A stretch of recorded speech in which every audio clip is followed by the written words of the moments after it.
Doctor Yunus Tarique রহমানের বৈঠক অনেকের মনে জ্বালা ধরিয়েছে, বলছেন রিজভী। জানাবো সরকার বিএনপি সমঝোতার রাজনৈতিক সংকট দূর করবে। সংস্কার বিচার ছাড়া নির্বাচন বিশ্বাসযোগ্য হবে না, বলছে জামায়াত নেতা।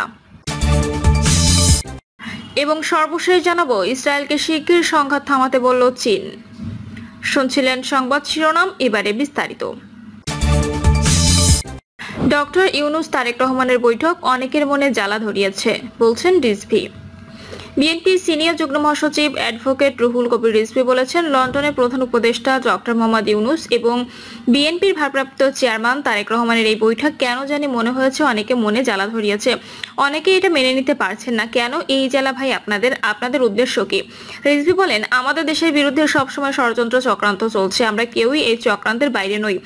অন্তর্বর্তীকালীন সরকার, ছাত্র জনতার আন্দোলন এবং বিএনপির 15 থেকে 16 বছরের এক রক্তক্ষয়ী আন্দোলনের মধ্য দিয়ে অন্তর্বর্তীকালীন সরকার অত্যন্ত সম্মানিত ব্যক্তি ডক্টর ইউনুস সাহেব অন্তর্বর্তীকালীন সরকারের প্রধান হয়েছেন।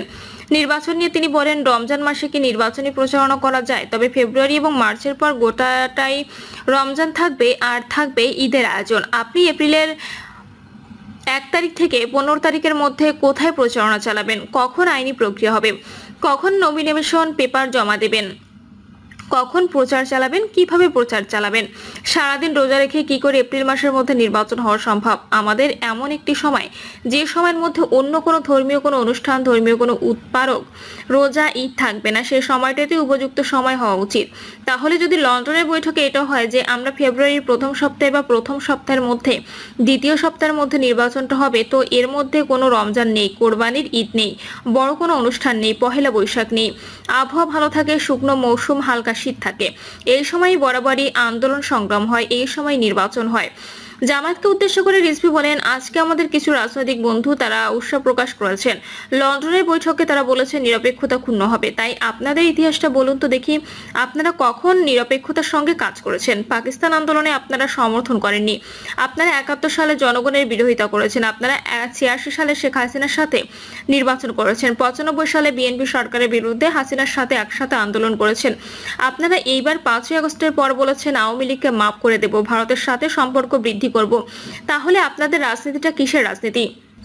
রাজনীতি মানে জনগণের কাছে ওয়াদা, জনগণের কাছে অঙ্গীকার, যেটি দেশনেত্রী বেগম খালেদা জিয়া, তারেক রহমান বারবার বলেছেন। এই হাসিনা দুর্বৃত্ত, এই হাসিনা গণতন্ত্র ধ্বংস করেছে, গণতান্ত্রিক অধিকার ক্ষুণ্ণ করেছে। মানুষের কথা বলতে গেলে তার ঠিকানা হয়েছে আয়নাঘরে, তার ঠিকানা হয়েছে পুলিশের অত্যাচার, র্যাবের অত্যাচার, তার বিরুদ্ধে শত শত মামলা, তার স্থায়ী ঠিকানা হয়েছে কারাগারে। আপনি সেই আওয়ামী লীগকে মাফ করে দেবেন? আওয়ামী লীগকে উদ্দেশ্য করে তিনি বলেন, শেখ হাসিনা জুলাই আগস্টের রক্তাক্ত আন্দোলনের মধ্য দিয়ে এক শহীদ মুগ্ধ, আরেকদিকে আবু সাইদ, চট্টগ্রামের ছাত্রদল নেতা মহসিন আহনাফ, সৈকত, একের পর এক শিশু কিশোর তরুণ, এদেরকে হত্যা করে দিয়েছে। আপনাদের রাজনীতিটা ভুলে ভরা, এই ভুলে ভরা রাজনীতি আপনারা শুরু থেকেই করে গেছেন।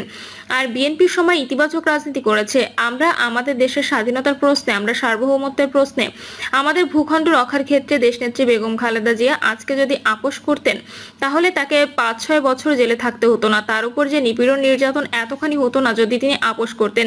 তিনি জনগণকে ছেড়ে কখনো যাননি, শেখ হাসিনা গেছেন, খালেদা জিয়া কখনো মাথা নত করেননি, জানিয়ে রিজভী বলেন, এত বড় বড় কথা বলেছেন, বেগম জিয়ার বিরুদ্ধে কত অপপ্রচার, বেগম জিয়ার বিরুদ্ধে কত কুৎসা রটিয়েছেন, কত কি কথা বলেছেন, কিন্তু বেগম জিয়া তো দেশ ছেড়ে যাননি। বলেছেন শেখ হাসিনা যা বলছে, যে অপবাদ দিচ্ছে সেটি মিথ্যা।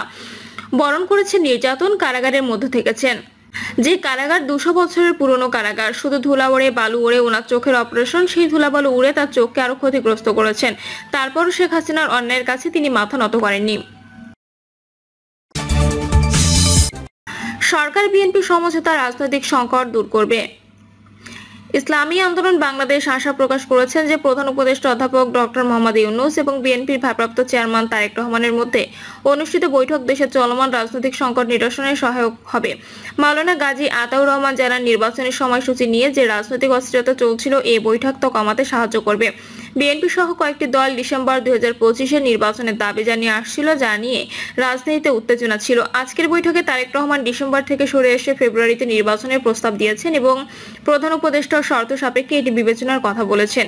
তিনি এই ঘটনাকে বাংলাদেশের রাজনীতিতে একটি ইতিবাচক দৃষ্টান্ত হিসেবে আখ্যা দিয়ে উভয় নেতাকে ধন্যবাদ জানিয়েছেন। ইসলামী আন্দোলন বাংলাদেশের মুখপাত্র আরো বলেন, আজকের বৈঠকে সংস্কার, বিচার ও জুলাই সনদ নিয়ে বিএনপির পক্ষ থেকে নীতিগত সমর্থন পাওয়া গেছে। এটি স্বৈরতন্ত্র মুক্ত আগামীর বাংলাদেশ বিনির্মাণের পথকে মসৃণ করবে বলে তারা বিশ্বাস করে। মাওলানা গাজী আতাউর রহমান আশা প্রকাশ করেন যে আজকের বৈঠকের পর রাজনীতিতে বিদ্যমান উত্তেজনা কমে যাবে, অনিশ্চয়তা দূর হবে এবং বৃহত্তর ঐক্যমত্য তৈরি হবে। তবে বৈঠকের পর উপদেষ্টা খলিলুর রহমানের যৌথ বিবৃতি শব্দ প্রয়োগ করে বিস্ময় প্রকাশ করেছেন মাওলানা গাজী আতাউর রহমান। তিনি বলেন, প্রফেসর ডক্টর মোহাম্মদ ইউনূস বাংলাদেশের সরকার প্রধান এবং তারেক রহমান একটি রাজনৈতিক দলের প্রধান। তাদের বৈঠক গুরুত্বপূর্ণ হলেও এটি মূলত সরকার প্রধানের সঙ্গে একজন রাজনৈতিক নেতার সংলাপ। এই সংলাপের পর বারবার যৌথ বিবৃতি বলা শোভনীয় নয়, কারণ একটি রাজনৈতিক দলের সঙ্গে রাষ্ট্রের যৌথ বিবৃতি প্রদান বা একক বিএনপির মতামতের ভিত্তিতে দেশের সামগ্রিক রাজনৈতিক সিদ্ধান্ত নেওয়া শোভনীয় নয়। সংস্কার, বিচার ছাড়া নির্বাচন বিশ্বাসযোগ্য হবে না, বলছে জামায়াত নেতা।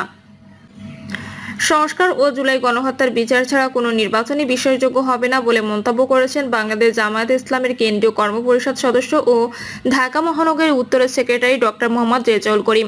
শুধুমাত্র ক্ষমতার হাত বদলের জন্যই আগস্ট বিপ্লব হয়নি, এমন মন্তব্য করেন এই জামায়াত নেতা। এ সময় সারা দেশের মতো রাজধানীতে তীব্র দাবদাহে সৃষ্ট জনদুর্ভোগে প্রান্তিক জনগোষ্ঠীর পাশে দাঁড়াতে সমাজের আত্মসচেতন ও বিত্তবানদের আন্তরিকতার সঙ্গে এগিয়ে আসার আহ্বান জানান রেজাউল করিম। থানা আমির মশিউর রহমানের সভাপতিত্বে এ সময় অন্যদের মধ্যে উপস্থিত ছিলেন থানা সেক্রেটারি আনিসুর রহমান সহ থানা এবং ওয়ার্ডের বিভিন্ন পর্যায়ের নেতারা। তিনি তীব্র খরার বিপর্যস্ত মানুষের পাশে দাঁড়াতে দলীয় নেতাকর্মীদের প্রতি সাধ্যমতো প্রচেষ্টা চালানোর আহ্বান জানান। জামায়াত নেতা বলেন, দেশ ও জাতি এক মহাক্রান্তিকাল অতিক্রম করেছে। স্বৈরাচার ও ফ্যাসিবাদের পতনের পর রাষ্ট্র মেরামত, একটি অবাধ, সুষ্ঠু এবং গ্রহণযোগ্য নির্বাচনের জন্য অন্তর্বর্তীকালীন সরকার দেশ পরিচালনার দায়িত্ব গ্রহণ করেছে। কিন্তু পতিত স্বৈরাচারের প্রতিভূরা ছাত্র জনতার ঐতিহাসিক বিজয়কে নস্যাৎ ও অন্তর্বর্তী সরকারকে ব্যর্থ করার জন্য নানাবিধ অপতৎপরতা অব্যাহত রেখেছে। সরকারকে তারা রাষ্ট্র সংস্কারের ক্ষেত্রে নানাবিধ বাধা প্রতিবন্ধকতা সৃষ্টি করছে। কিন্তু সংশ্লিষ্টদের মনে রাখা উচিত যে শুধুমাত্র ক্ষমতার হাত বদলের জন্যই আগস্ট বিপ্লব হয়নি, বরং রাষ্ট্রের সব ক্ষেত্রে ইনসাফ প্রতিষ্ঠা ছিল আগস্ট বিপ্লবের লক্ষ্য ও উদ্দেশ্য। তাই নির্বাচনের আগে রাষ্ট্রীয় অবকাঠামো কাঙ্ক্ষিত সংস্কার এবং জুলাই গণহত্যার বিচার দৃশ্যমান হওয়া দরকার, অন্যথায় দেশে কোনো নির্বাচনই বিশ্বাসযোগ্য হবে না। ইসরায়েলকে শিগগির সংঘাত থামাতে বলল চীন। ইসরায়েলকে যত শিগগির সম্ভব ইরানের সঙ্গে সংঘাত থামানোর আহ্বান জানিয়েছেন জাতিসংঘের সর্বোচ্চ ক্ষমতাধর সংস্থা নিরাপত্তা পরিষদের স্থায়ী সদস্য চীন। দেশটির জাতিসংঘ মিশনের সদস্য ও রাষ্ট্রদূত ফু কং বলেছেন, এই সংঘাতের ফলাফল বা পরিণতি নিয়ে বেইজিং গভীরভাবে উদ্বিগ্ন। ইসরায়েলের বিমান বাহিনী ইরানে সামরিক অভিযান শুরুর পর ওই দিনই জরুরি বৈঠক আহ্বান করে নিরাপত্তা পরিষদ। সেই বৈঠকে ফু কং বলেন, ইরানের সার্বভৌমত্ব, নিরাপত্তা ও আঞ্চলিক অখণ্ডতার উপর হামলা করেছে ইসরায়েল। আমরা এই হামলার সম্পূর্ণ বিরোধিতা করেছি। সেই সঙ্গে ইসরায়েলের প্রতি আহ্বান জানাচ্ছি, যত শিগগির সম্ভব সংঘাত থামান এবং ঝুঁকিপূর্ণ সামরিক পদক্ষেপ নেওয়া থেকে বিরত থাকুন, কারণ সংঘাতকে আরো বাড়তে দিলে পুরো মধ্যপ্রাচ্যে তা ছড়িয়ে পড়বে এবং এর পরিণতি বা ফলাফল হবে ভয়াবহ। গতকাল 13 জুন ভোর 4টার দিকে ইরানের রাজধানী তেহরান সহ অন্তত 8টি শহরে বড় ধরনের বিমান হামলা করে ইসরায়েলের বিমান বাহিনী। এতে নিহত হয়েছেন অন্তত 78 জন এবং আহত হয়েছেন আরো প্রায় 300 জন। এছাড়া ইরানের সেনা প্রধান মোহাম্মদ বাঘেরি সহ সামরিক বাহিনীর বেশ কয়েকজন কর্মকর্তাও নিহত হয়েছেন।